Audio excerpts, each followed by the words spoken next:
ឆាជីវិតរបស់ស្ត្រីកូរ៉េម្នាក់ដែលធ្លាប់បានទីហ៊ានជប៉ុនចាប់យកទៅធ្វើជាទីស្ករផ្លូវភេទដែលត្រូវបម្រើផ្លូវភេទឲ្យទីហ៊ានជប៉ុននឹងក្នុងមួយថ្ងៃមិនក្រោម50នាក់នោះទេឧបទ្វីបកូរ៉េត្រូវបានដាក់អាណានិគមដោយប្រទេសជប៉ុនក្នុងអំឡុងឆ្នាំ1910ដល់ឆ្នាំ1945គួររំលឹកដែរថាកាលពីសង្គ្រាមលោកលើកទី2ទីហ៊ានជប៉ុនបានចាប់បង្ខំស្ត្រីប្រមាណជា40,000នាក់ឲ្យទៅធ្វើការក្នុងផ្ទះបនយោធារបស់ពួកគេហើយក្នុងចំណោម40,000នាក់ហ្នឹងប្រហែលជា20,000នាក់ដែលសុទ្ធសឹងតែជាស្ត្រីជនជាតិកូរ៉េខាងត្បូងតែម្ដងស្ត្រីទាំងនោះគឺសុទ្ធតែត្រូវគេបង្ខំ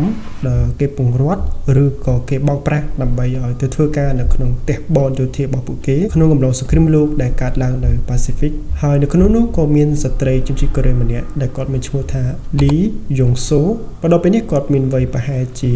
95ឆ្នាំហើយអញ្ចឹងថាគាត់គឺជាលោកយាយបច្ចុប្បន្នលោកយាយលីគាត់បានរៀបរាប់ពីជីវិតដែលគាត់មិនអាចបំភ្លេចបាននៅពេលដែលគេចាប់ពង្រត់គាត់នៅក្នុងពេលនោះគឺគាត់មានវ័យប្រហែលជាត្រឹមតែ15ឆ្នាំប៉ុណ្ណោះគាត់កំពុងតែដើរតាមផ្លូវទៅផ្ទះរបស់គាត់ត្រូវបានទាហានជប៉ុនបានចាប់បង្ខំគាត់យកទៅធ្វើជាទីស្ករបម្រើផ្លូវភេទនៅក្នុងផ្ទះបនយោធាដែលអំឡុងពេលហ្នឹងគឺគាត់មានការផិតភ័យជាខ្លាំងបងប្អូនគាត់មើលគឺវ័យត្រឹមតែ15ឆ្នាំទេជាស្ត្រីវាជារឿងដែលភ័យខ្លាចហើយវាក៏ជារឿងដែលគាត់មិនអាចបំភ្លេចបានក្នុងឆាកជីវិតរបស់គាត់ផងដែរលោកយីលីបានរៀបរាប់ថាក្នុងអំឡុងរយៈពេលប្រហែលជាង3ឆ្នាំ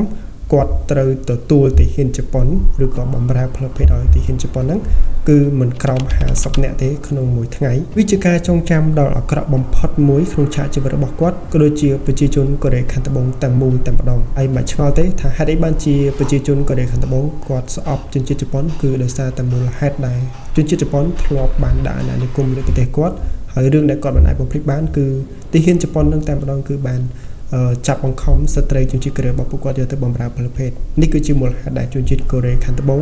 ស្អប់ប្រជាជនជប៉ុនខ្លាំងមែនទែនហើយលោកយាយលីក៏ធ្លាប់បានតស៊ូក្នុងការប្តឹងផ្តល់តាមរយៈផ្លូវច្បាប់ជាមួយរដ្ឋាភិបាលជប៉ុនចំពោះសំណងជំងឺចិត្តចំនួនប្រហែលជា$25 លានអាមេរិក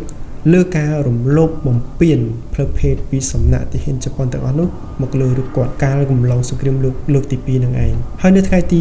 28ធ្នូឆ្នាំ2015ប្រទេសកូរ៉េត្បូងនិងប្រទេសជប៉ុនក៏បានឈានដល់កិច្ចព្រមព្រៀងប្រវត្តិសាស្ត្រមួយផងដែរដោយទីក្រុងតូក្យូបានសារភាពកំហុសហើយក៏បានសុំទោសដល់អក្រិតកម្មមួយនេះទៅដល់ប្រជាជនកូរ៉េខាងត្បូងហើយក៏បានផ្ដល់សំណងប្រហែលចំនួន$1000 លានយេនឬប្រមាណ$9.6 លានអាមេរិកនឹងឯងសម្រាប់មូលនិធិ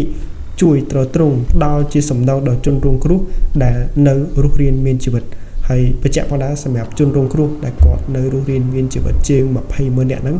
គឺនៅសល់តិចតួចបំផុតដល់គ្នាដោយសារអីសង្គ្រាមលោកលើកទី2វាយូរមកហើយអ្នកខ្លះក៏បាត់បង់ជីវិតក្នុងឡុងពេលនោះប៉ុន្តែភាគច្រើនគឺគាត់បាត់បង់ជីវិតដោយសារតែចាស់ជរាឬក៏ជរាពាធទាំងឯងពួកឯងមកដល់ពេលនេះគឺគាត់មានអាយុច្រើនហើយសូម្បីតែលោកយាយលីដែលអំឡុងពេលនោះគឺគាត់អាយុប្រហែលជា15ឆ្នាំប៉ុន្តែមកដល់ពេលនេះគាត់អាយុ90ឆ្នាំជាងមកហើយប៉ុន្តែគាត់នៅតែតស៊ូរកភាពត្រឹមត្រូវរកយុទ្ធធម៌សម្រាប់ខ្លួនគាត់មកវិញចឹងឯងហើយលោកយាយលីក៏គាត់បានបួងសួងក៏ដូចជាអធិដ្ឋានជាមួយនឹងភាពជោគជ័យដែលគាត់បានប្តឹងផ្ដល់ជាមួយនឹងជនជាតិជប៉ុនហើយលោកយាយលីក៏គាត់បានបួងសួងហើយប្រាថ្នា